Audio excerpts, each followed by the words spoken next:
am Kristen Oates-White. And I'm Avery Davidson. Thank you for joining us for This Week in Louisiana Agriculture, the only TV show bringing Louisiana farmers and consumers together every week. You've been hearing a lot about infrastructure in the news lately, especially with Republicans and Democrats in Washington, D.C.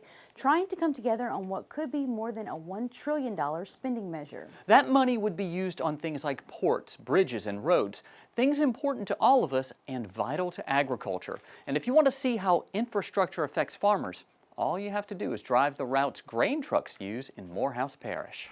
Usually I would edit out video like this that's shaky and just not fit for your viewing, but for this story, shaky video is the story because it's being shot in a truck and on this road. This is Sunshine Road. Damian Bollock is a farmer in Morehouse Parish. He shows me on this map the route he usually takes to get his corn and soybeans to the port of Lake Providence. Usually we go down Sunshine Road if we can to go to the port. But if we can't, then we have to go all around this crooked road, all the way over here, almost back to here, then go to Oak Grove and back across. The problem is, this is the condition of Sunshine Road, so bad that Bollock has to get out of his truck to see if his 4x4 can make it through the ruts. Somebody got stuck the other day. I see footprints all around on the ground. And the alternate routes Bollock has to use when Sunshine is impassable are not much better. This paved section has potholes every couple of miles. And sometimes the fields are dry. You could harvest, but you can't use the road because it can't fight the mud holes. Bollock says these poor roads prevent him from being able to harvest his crops and get them to market, and he's hoping someone can fund fixing these parish roads to save his livelihood. We desperately need it because if it rains in the fall, you have to wait till the roads dry out to be able to use them. Because if you don't use them, then you'll be shut down for several days because you just can't get your crop out. Again, those roads are parish roads, which means it's up to the Morehouse Parish Police Jury to maintain them. That said, the Louisiana legislature and the federal government could give local governments money to improve or pave roads. And Kristen, a little update to that. I spoke with Damian Bollock since we shot that story. He said someone, probably from the parish, went out and put some more dirt and gravel on those roads, and often farmers themselves will go out and grade the roads. So, you know, some work has been done, but gosh, it sure would be nice to have some paved roads that they could go down with their grain trucks to get to the port of Lake Providence. And it's not just Morehouse Parish. I can guarantee you there's a lot of parishes that have the same issue. Oh yeah, it's all over the state, our lovely Louisiana roads. Well, one factor with those road conditions is rain. That's also been a major issue for farmers across the state trying to plant their cotton and soybean crops. Farmers have not been able to put in a full week's worth of field work since mid-March. In fact, according to the USDA, they haven't had more than 4 working days in a week since then, with some weeks as low as a day and a half. As Twila's Carl Wigger shows us, farmers are looking to catch up with some recent sunny weather, but have a long way to go. The winter storms that covered the state in February delayed crucial field prep for farmers in Louisiana. For many, that is where this year's crop fell behind. LSU Ag Center soybean specialist David Mosley says that was just the start. Since then, it hasn't stopped raining, and the ground has stayed saturated throughout the state. Thankfully, there's been areas that missed a rain or two, and the producers were able to plant there. But here in central Louisiana, it's been nonstop. Jacob Ezel is one of those farmers who has missed some of those rains, but he is still way behind schedule getting his crops planted. On soybeans, we are probably 70% left to plant, and cotton we are at 0. We haven't planted any cotton yet, and over toward the 1st of June, I wouldn't plant any, mainly because of harvest. We're throwing it over into hurricane season. As of last Sunday, so May 16th, I believe, the USDA numbers showed that statewide we were 45% planted, and the 5-year average is about 77% planted. Those numbers have been updated, but they're still not great. As of May 23rd, 58% of soybeans are planted, well behind the 5-year average of 85% that is usually planted by this time of year.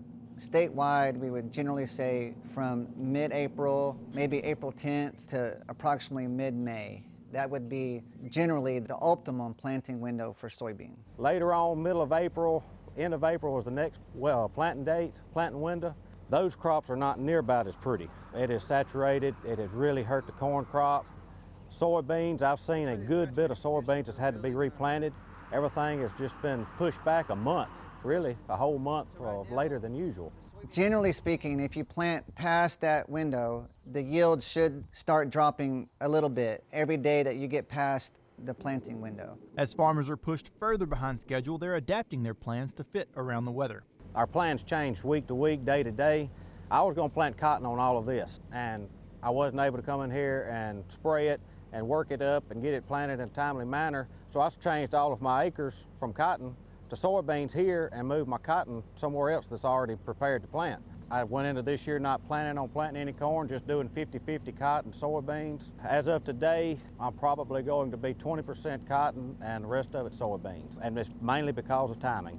Mosley remains hopeful that farmers like Ezel can still grow a good soybean crop, but it all depends on some good luck from Mother Nature moving forward. And our producers, they can plant so fast once they get started. We could be planted in the next couple weeks if the rains would stop. Going forward, we need to not have a droughty summer, so we don't just need the rain to stop and never start again. We need to have timely rains throughout July, and we need to have our insect and disease pressure to stay low. If those conditions can come true, then we'll still have a good crop this year. I'm Carl Wiggers for This Week in Louisiana Agriculture. Ezel was able to get his cotton planted earlier this week and is making progress with his soybeans as well. Of course, he didn't plant as much cotton as he originally planned to, but that's a theme we're seeing this year, and really every year farmers are adapting. And I can tell you one farmer that I know pretty well who is in the exact same situation, and I'm hoping that this sunny weather that we have today continues throughout the rest of the week so they can get some, across the state can get some work done. Yeah, you said Landon hadn't been able to plant since April? The first week of April, they have not planted a soybean yet. Wow, that's a lot of work. It is. Well, according to the latest crop progress report, cotton acreage is even more behind the 5-year average than soybeans, with only 50% of the crop planted as of May 23rd. The deadline to qualify for cotton crop insurance was May 25th, meaning farmers were scrambling to get as much in the ground as possible. LSU Ag Center cotton specialist Matt Foster says even the cotton already planted is struggling, meaning farmers are replanting a lot of acres. Cooler temperatures have affected the planted and the emerged cotton. You know, you'll get some cotton emerging and it's yellow coming out of the ground. So these cool temperatures, and a lot of growers I've spoken with, they're going to be replanting. Total acreage for cotton in Louisiana is expected to be around 120,000 acres this year, but Foster believes that some cotton acres will be lost to soybeans because of that wet weather, especially with the high price of beans. With the new crop beans right now, they're going for about $13.50 a bushel, which is not too shabby considering where they were last year. Right. Well, from acres of row crops to acres of pastured poultry, every acre of agriculture is important to you. I mean, we all like to eat, right? That's correct. This week, Twila's Jennifer Finley takes us to Tangipahoa Parish, where she gets a lesson from a first-generation female farmer on what makes her pasture-raised eggs stand out.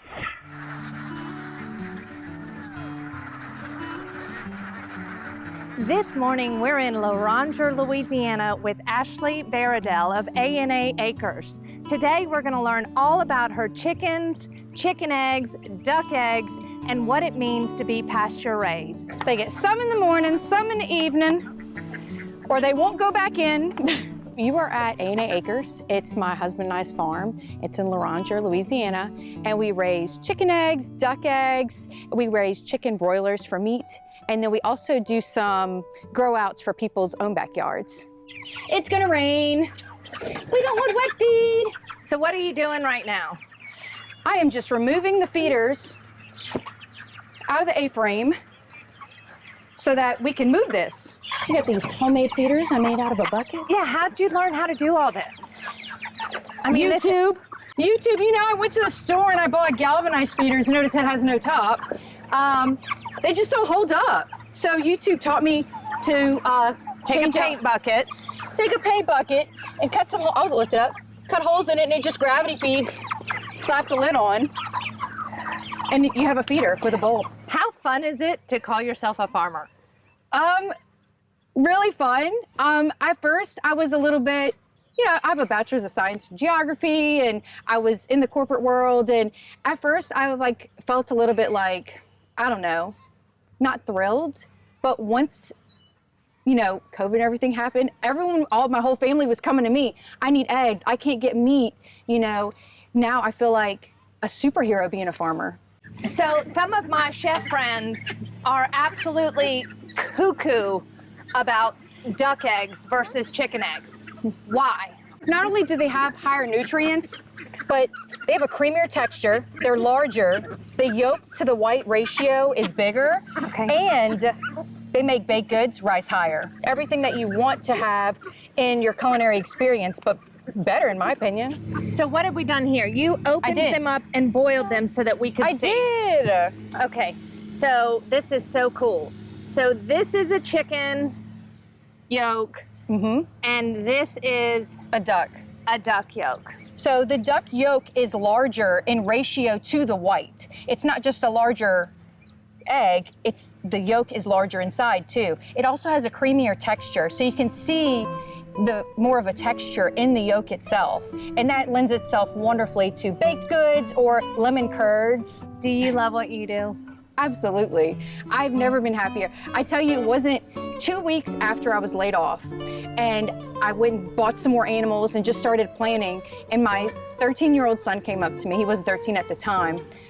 He was younger, but he came up to me and he said, "Mom, you're different." And I said, "What do you mean?" And he said, "You're happy." So, you know, bring the tear. I never realized how unhappy I was. So I'm definitely happy now. You can find Ashley every Saturday from 8 to 12 at the Farmers Market in Hammond. If you would like to connect with A&A Acres for pasture-raised chickens or some delicious duck eggs for baking this weekend, head on over to our website at twilatv.org. And I can tell you, I wouldn't mind having some of those ducks in my refrigerator at home. Oh yeah, those duck eggs are really good to cook with. And maybe you can add that to your backyard flock. I mean, you did have deer at one time, so hey, what's wrong with Now a duck we got or two? guineas. You got guineas. I keep forgetting about that. Yes. Well, speaking of refrigerators, can you imagine your life without one in your kitchen? On this week's Ag Minute, our friends at the Southern Food and Beverage Museum show us around one of their exhibits highlighting the origins of the ice box, as my mother still calls it, and early refrigerators and its impact on modern food. Hi, I'm Liz Williams, here at the Southern Food and Beverage Museum for your Ag Minute. Today we're going to talk about Louisiana and ice. In 1849, there was the first commercially manufactured ice here in New Orleans. It was so successful that very soon there were many ice houses that were manufacturing ice. They sold the ice and the idea of it by giving it to bars every day, and they were encouraged to put the ice in drinks. The first week it was free. The second week it was also free, but by then people were really using it and they weren't holding back.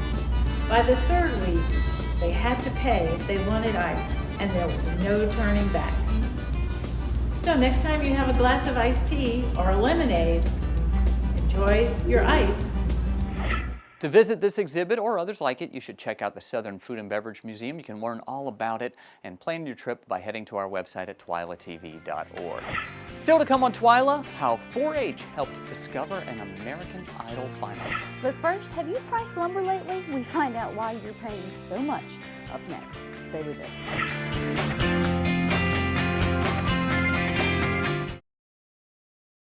Hi, I'm John Fielder, and I'm the Vice President, Branch Manager of the Louisiana Land Bank Shreveport Branch. In today's market, where interest rates are all-time low, it's very hard to find an investment that can compare to timber, something that's consistent, and typically if you manage timber correctly, it'll grow possibly as much as 6 to 8% or more.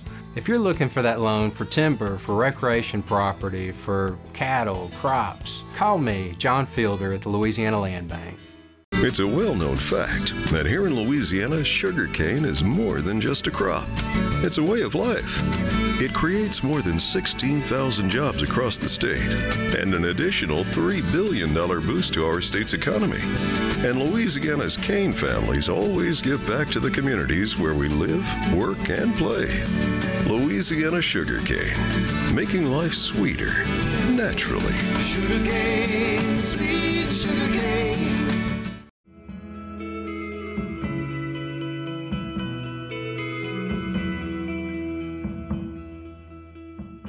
I'm a farmer. I am a farm wife. I am a cowboy. I am a grass farmer. I'm a businesswoman. I'm a conservationist. I am an advocate. I am a voice for Louisiana farmers. I'm always learning. I'm a husband. I'm a mom. I am a dad. I'm a granddad. I am a consumer. I grow the food that feeds your family, and I'm proud of it. I am Farm Bureau. I am Farm Bureau. I am Farm Bureau. I am Farm Bureau. I am Farm Bureau. I am Farm Bureau. I am Farm Bureau. We are Farm Bureau.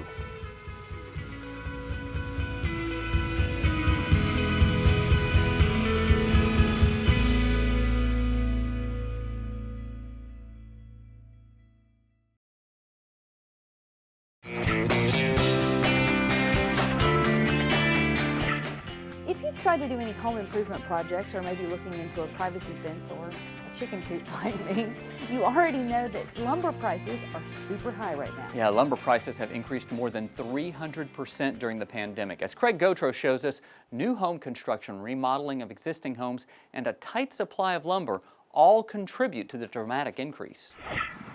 If you started construction on a new home or a home improvement project, you probably experienced sticker shock when it comes to the price of building materials, especially lumber. Mills simply have not been able to keep up with the growing demand. One of the things that they didn't actually anticipate was the fact that the huge run-up of housing constructions and also the remodeling that actually keep the demand for lumber as high as has been. The seeds for this lumber shortage can be traced back to the financial crisis of 2008, when housing markets collapsed, which caused demand for lumber to crater. A lot of mills closed. They could not maintain operations. They closed, and they hadn't really opened. Chang estimates that more than 100 mills closed in the Southeast between 2006 and 2021, which represents more than 40%.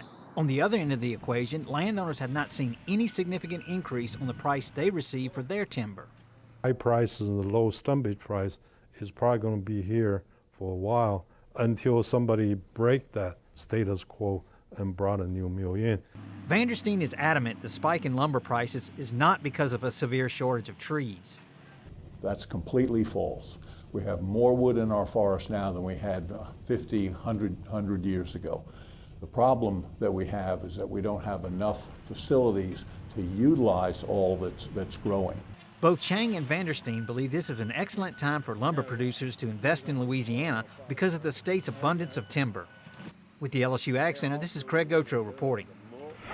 Helping fuel the housing construction boom is many people moving away from large cities because they're able to work from home now, and they can do that pretty much anywhere, even the Caribbean. Not to mention the rebuilding happening in cities like Lake Charles, ravaged by hurricanes in 2020. Lumber prices are high, but crawfish prices are ticking lower and lower as the season comes to the end. Chuck Wagon Crawfish in Shreveport has crawfish for $2.75 a pound live and $4.95 a pound boiled. In Lake Charles, LeBlue's Landing has live crawfish for $1.49 a pound live and $4.32 a pound for boiled. And finally, our friends over at Tony's Seafood here in Baton Rouge has crawfish for $2.49 a pound live and $3.69 a pound boiled. That's almost $2 cheaper than when the season started. Make sure you call your local vendor to see what the current prices are, especially ahead of the weekend when prices can change. As always, these crawfish prices are brought to you by the Louisiana Crawfish Promotion and Research Board, which reminds you to always eat Louisiana crawfish, and to make sure, ask before you eat. Still to come on Twila, we get an update on a camp that has influenced children across the state. And we'll show you how 4-H performs on the national stage. Stay with us.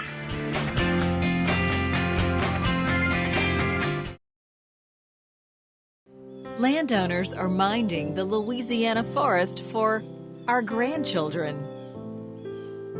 A place for wildlife, recreation, lumber for homes. It's the right thing to do. Forestry, covering half our state, all of our hearts.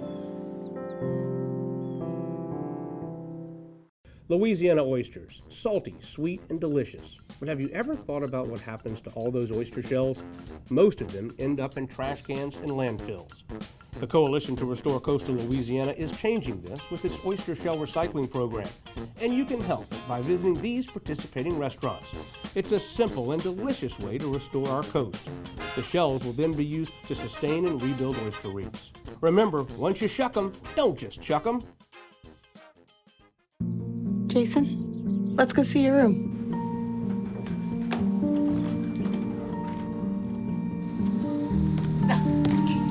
That's not right. How was it? Is it good?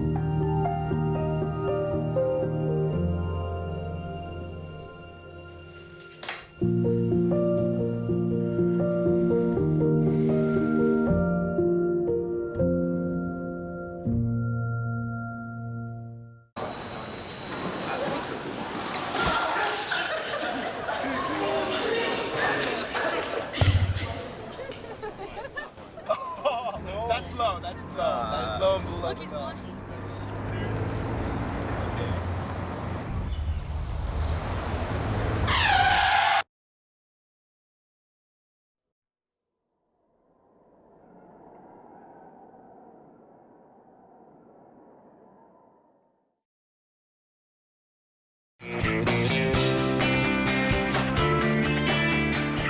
We've shown you stories in the past about all the damage sustained at Camp Grant Walker near Alexandria, and unfortunately there will not be any camps held there this year. That doesn't mean 4-H agents are sitting idly by as the camp undergoes repairs. This week, our friends at LSU show us the team effort happening at the historic camp to ensure it's there for future generations of 4-Hers. Our 4-H agents have come together today to perform service. Our agents do this with their 4-H members, and so it's really a nice opportunity for us to come together and to provide something for Camp Grant Walker. Camp has had so many sad days lately with the hurricanes and with the water damage, and camp is just, it's near and dear to our hearts. We had the first hurricane, Hurricane Laura, at the end of August. We had several pine trees fall on roofs. We had them fall on one cabin, our dance pavilion, our arts and crafts building, one of our log cabins, and also another outdoor pavilion. Then about a month and a half later, we had Hurricane Delta, which we actually received more damage from that hurricane just due to all of the flooding. The buildings that were not hit by Laura were now hit by Hurricane Delta. No camp this summer, and it's due to the damage. We've been staying positive and patient about it as best we can.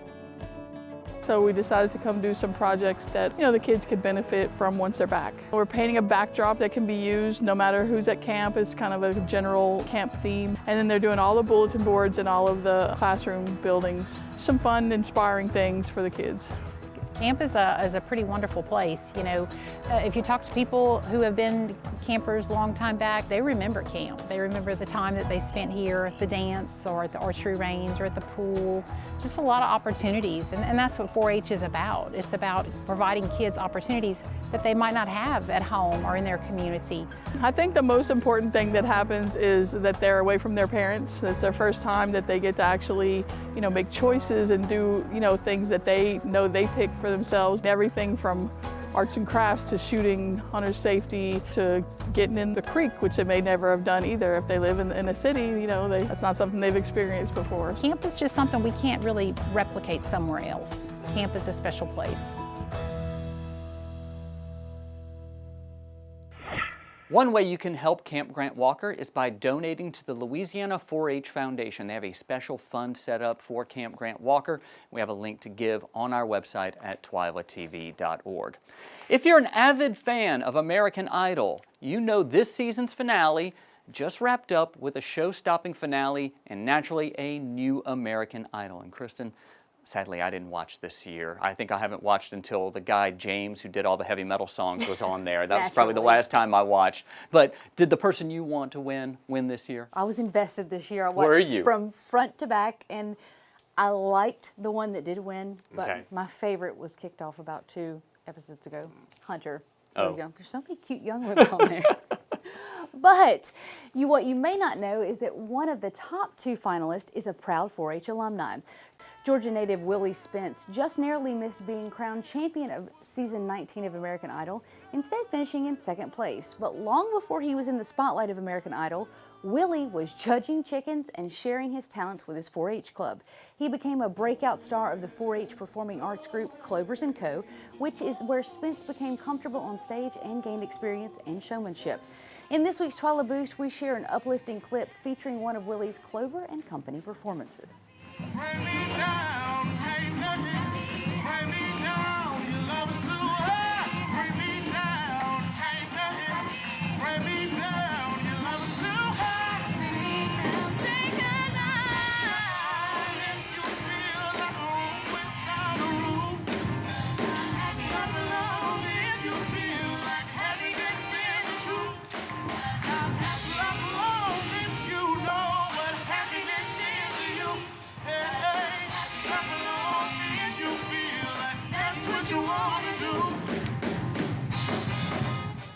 Yeah, it does make me happy. That dude's got a voice. I told you. Really, really good. Well, before we finish the show, we wanted to update you on this year's Louisiana Farm Bureau Annual Convention. Like last year's, there's a lot of virtual events happening this summer to handle the usual business of the Farm Bureau. Many of the youth events that were canceled last year have moved into hybrid formats for this year, mostly being in-person events, being live streamed to folks unable to attend. Last week, the Young Farmer and Rancher discussion meet was held in Alexandria, and you can go watch those discussions by heading to our website at twilatv.org. Other events upcoming are the Talk Meet, where folks will share ideas about agriculture and how to tell farmer stories to a new generation of consumers.